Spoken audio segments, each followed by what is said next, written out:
What's going on YouTube? Today we are here to discuss The Predator. And first off, I just gotta say, I am a huge fan of the original film. I think it's one of the all-time great science fiction films, one of the all-time great creature films, just the ultimate badass guy movie. Certainly top 3 in the career of Arnold Schwarzenegger.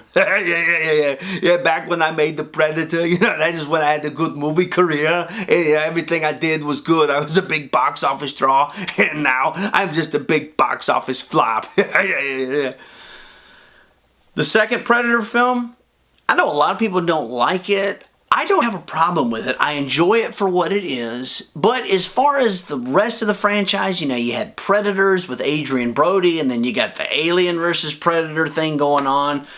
I'm just going to quote my buddy John and say, "Oh, I just don't care."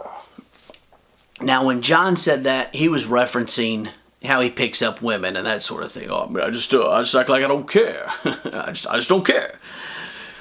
Point I'm making is the first 2 Predator films are about all I enjoy in the Predator franchise.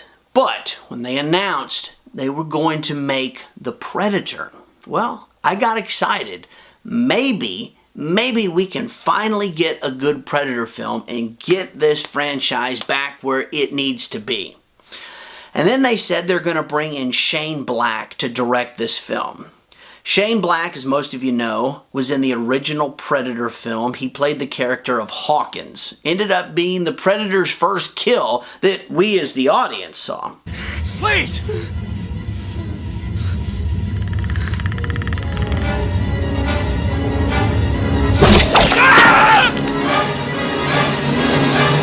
In the world of Hollywood, though, Shane Black is most famous for writing screenplays such as the great Lethal Weapon and directing movies like Iron Man 3. Now, with that being said, let's pause, let's time out here. Iron Man 3. Anybody who knows anything about film, anybody who has seen that movie, well, it ain't that good. And when the Predator trailer announces from the director of Iron Man 3, that right there is a big caution flag. Because when you want to promote that you are responsible for Iron Man 3, big caution flag.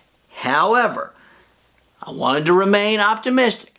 I wanted to be hopeful. If anybody can get this movie back on track and re-energize this franchise, well, it's Shane Black. And I want to salute Shane Black and thank him for fighting with the studio to make this an R-rated movie. Because he said, I will not do this as a PG-13 rating. It has to be R. And he's exactly right. Because as fans of this franchise, we need the blood, we need the gore, we need that strong, brutal violence throughout the film. That is a Predator movie, not this PG-13 violence crap. So, thank you for that, Shane Black. Now, with all of this being said, is the movie good? Is it the film us fans deserve? Does it get this franchise back where it needs to be? And the short answer is, instead of being titled The Predator, this film needs to be titled The Piece of Shit.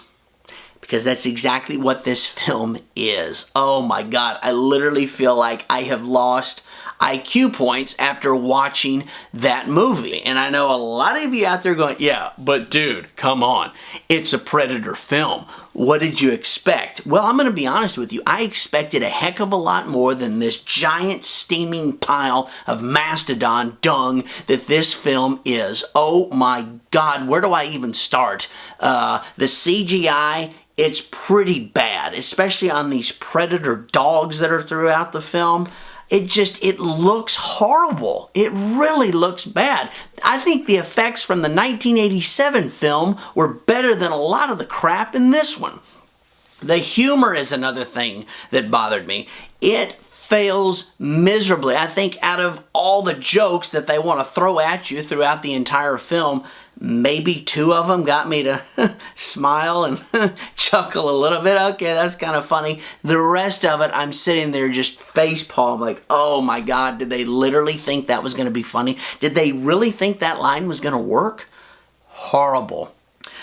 Another thing that I just don't care for, and you're seeing it a lot in these Hollywood films, they're promoting that social justice warrior crap. Well, the main female character, who I didn't have a problem with her, she was fine, but when she's playing the part of a biologist and just miraculously knows how to handle all these different weapons and how they work and how to get in there and kick ass with the rest of these trained soldiers, I'm sorry, that doesn't work for me.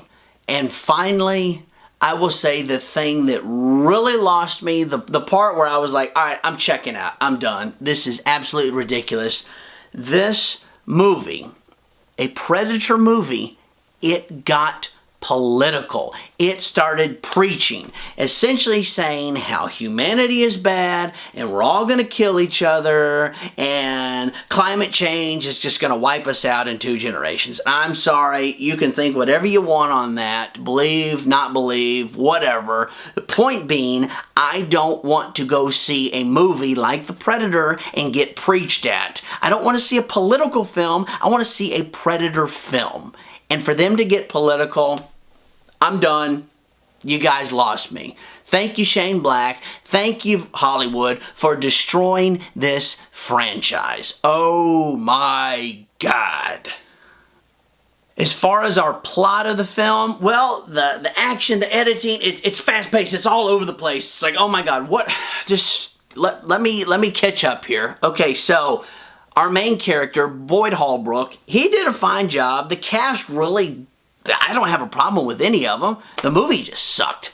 Boyd Holbrook is a sniper, and he's out on a mission to take out some drug cartel when a Predator's ship crashes. And Boyd goes to investigate nearby, and he and this Predator, they do battle back and forth. The end result is Boyd injures this Predator and takes a piece of cargo from the ship. And he doesn't want to turn it over to the feds. So what does he do? He mails it to his son with Asperger's. His son opens this package and activates this Predator technology, which allows the Predator that crashed and fought with Boyd Holbrook, as well as that giant Predator that we saw in the trailer. It allows both of them to start tracking this package. We later learn that the Predator that fought with Boyd Holbrook, we'll call him the 11-foot Predator. Are you following along? Does it make sense? The government ends up capturing this 11-foot Predator, and they start doing tests and studying, and they find out, well, he has human DNA. And the long story short here is this Predator, because he has human DNA, was trying to bring a weapon to Earth to help save humanity from the other Predators. And he is now considered a traitor, so they are hunting this 11-foot Predator. And that's what the big Predator is. He's the hunter.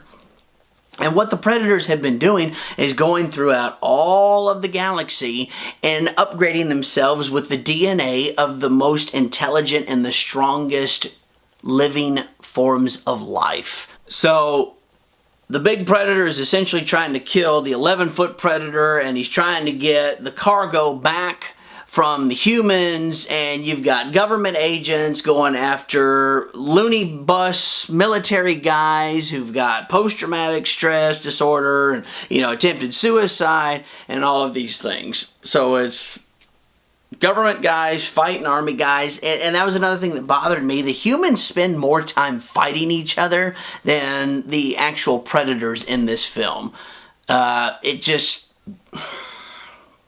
I don't know what else I can say. I'm just not a fan of this movie. I could give it maybe a 5 for some okay action scenes and seeing the Predator do some cool stuff. That's about it. This movie really sucks. Now do me a favor, guys. If you like what you're seeing here, please give this video a like. Please engage in discussion. Leave a comment. Let me know what you thought. It's okay to disagree. We can still have some civil conversation. If you like this channel, please subscribe. I appreciate you. I'm going to keep doing these. I thank you for watching, and I salute you.